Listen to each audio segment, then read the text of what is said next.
Sir ఈ ఆశ్రమం గంగాధర స్వామి గారు స్థాపించారు సార్ 1987లో సార్. ఇది అలాగే కంటిన్యూగా రన్ అవుతుంది సార్. భక్తులు వస్తున్నారు పోతున్నారు. కృష్ణ మందిరము శివాలయము అటాచ్డ్ సార్.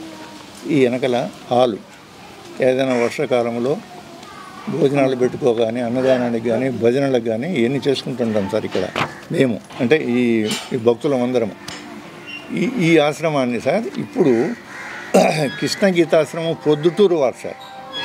కృష్ణ గీతాశ్రమం పొద్దుటూరు వారు హ్యాండ్ ఓవర్ చేసుకున్నాక ఈ మధ్య కాలంలో సార్ జస్ట్ ఒక 8 months నుంచే ఆ కృష్ణ గీతాశ్రమం ఈఓ గారు, ఆయన పేరు సార్ రామానందాచార్యులు సార్, ఆయన దీన్ని ఈ ఈ గుడిని బడి చేశారు సార్. ఎందుకంటే దీనికి ఆయన 3 సంవత్సరాలకు లీజుకి ఇచ్చినారు సార్. ఒక స్కూల్కు అందరినీ ఎవరిని పిలుచుకోకుండానే సైలెంట్గా మధ్యాహ్నం 1 గంట టైంలో వచ్చినారు సార్ ఈఓ గారు. కృష్ణ గీతాశ్రమం పొద్దుటూరు వారు సార్ వచ్చి ఆ లోపల పోయినాడు సార్. లోపల వేసి ఈ స్కూలు ఆయన వాళ్ళ స్కూలు టీచర్లు వాళ్ళ కుటుంబ సభ్యులు కలిసి ఒక ½ an hourలోనే అగ్రిమెంట్ అన్నీ రాయి చేసుకున్నాడు సార్. ఎంతకి ఇచ్చింది మనకు తెలియదు సార్. 3 సంవత్సరాలనే చూచాయగా తెలుసు సార్ మాకు. అంతే వేసుకుని ఎవరిని పిలిచలేదు సార్. సరే ½ an hourలోనే వెళ్ళిపోయినాడు సార్. ఈయనేమంటాడు సార్, ఈ స్కూల్ తీసుకున్న ఏమంటా అంటే మీరే నాకు ఆయన రాయి ఇచ్చాడంటాడు. అజిత్ బాబు సార్ ఈయన స్కూల్ తీసుకున్న ఆయన. రహస్యంగా తెలియకుండా ఎవరి పాటికోళ్ళు ఆ ఈఓ గారు మాకు తెలియకుండా అగ్రిమెంట్ రాసుకోవడము చేయడము జరిగింది సార్. మేము అడిగాం సార్, నారాయణ సార్ గారికి లెటర్ ఇచ్చాం సార్. ఈ డేట్లో మేము లెటర్ ఇచ్చాం సార్కి ఇస్తే సార్ ఆఫీస్ నుంచి వాళ్ళ ఓఎస్డీ గారు ఈఓ గారికి ఫోన్ చేశారు. నాకు యాక్షన్ ఉందండి, నేను ఈ వారం రాలేనన్నారు. మళ్ళీ నెక్స్ట్ వారం వెయిట్ చేసాం. మళ్ళీ నెక్స్ట్ వారం పిలిపించారు. మళ్ళీ నేను ఇంకొక దగ్గరికి వెళ్తున్నానని చెప్పారు. నిన్న సాటర్డే నారాయణ సార్ గారు వచ్చారు.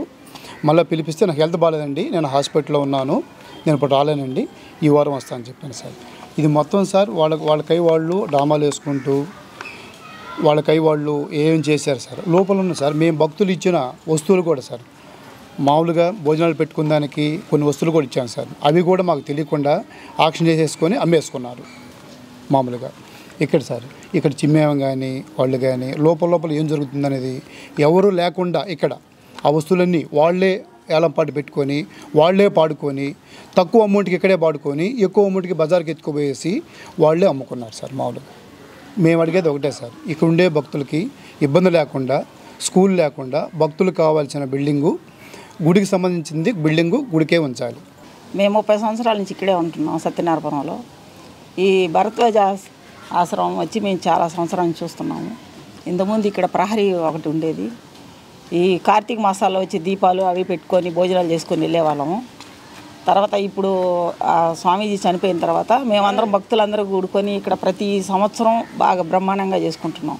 దీపాలు అవి పెట్టడం కానీ కార్తీక మాసాల్లో కానీ చాలామంది వస్తున్నారు ఇప్పుడు భక్తులందరూ. దాన్ని ఇప్పుడు స్కూల్గా నిర్ణయించి స్కూల్ పెట్టారు ఇక్కడ. మాకు ఈ పారాయణాలు చదువుకోవడం కానీ ఈ కార్యక్రమాలు చేసుకోవడానికి కానీ ఇబ్బంది కలుగుతుంది మాకు. ఈ వర్షం వస్తే భోజనాలు వండుకోవడానికి కానీ చాలా ఇబ్బంది కలుగుతూ ఉంది. అది స్కూల్ తీసేసి ఈ ఆశ్రమాన్ని ఆశ్రమంగానే ఉంచి ఈ గుడికి సంబంధించి ఇలాగే ఉంచాలని కోరుకుంటున్నాం. మా గుడి మాకే కావాలి, భక్తుల మనోభావాలు దెబ్బతీయకుండా మా గుడి మాకే ఇవ్వాలి.